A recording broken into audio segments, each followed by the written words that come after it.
একটা ব্যাপার কি জানেন, অন্যের কথা হজম করতে জানলে জীবনটা কিন্তু অনেক সুন্দর হয়। আমরা কিন্তু বেশিরভাগ মানুষ এই কাজটা করতে পারি না, অন্যের কথা হজম করতে পারি না।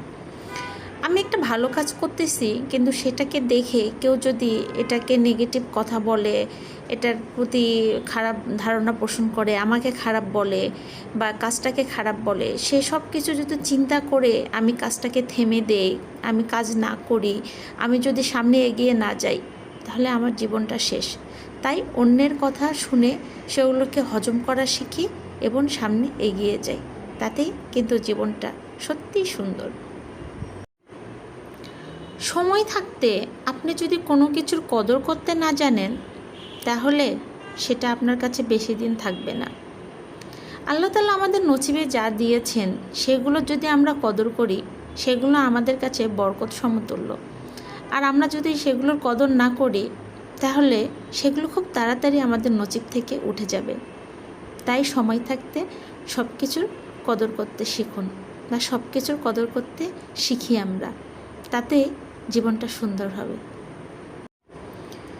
কাউকে অপমান করতে বা ছোট করতে কোনো যোগ্যতা লাগে না, কিন্তু কাউকে সম্মান করতে শিক্ষার অভাব হয়। আর এই শিক্ষাটা আসে পরিবার থেকে বা নিজের বিবেক থেকে। কখনো কখনো কিছু সম্পর্ক শেষ করে দেওয়াই ভালো।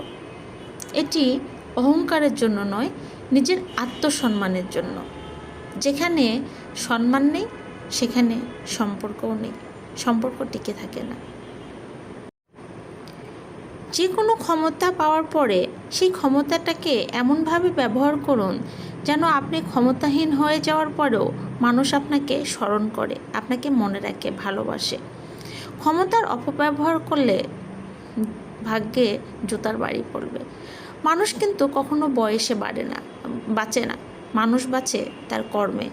তাই ক্ষমতা বা কাজকে সুন্দরভাবে এগিয়ে নিয়ে যান, ক্ষমতার সদ্ব্যবহার করুন, মানুষ আপনাকে ভালোবাসবে আর আপনি সেই কাজের মধ্যেই বেঁচে থাকবেন।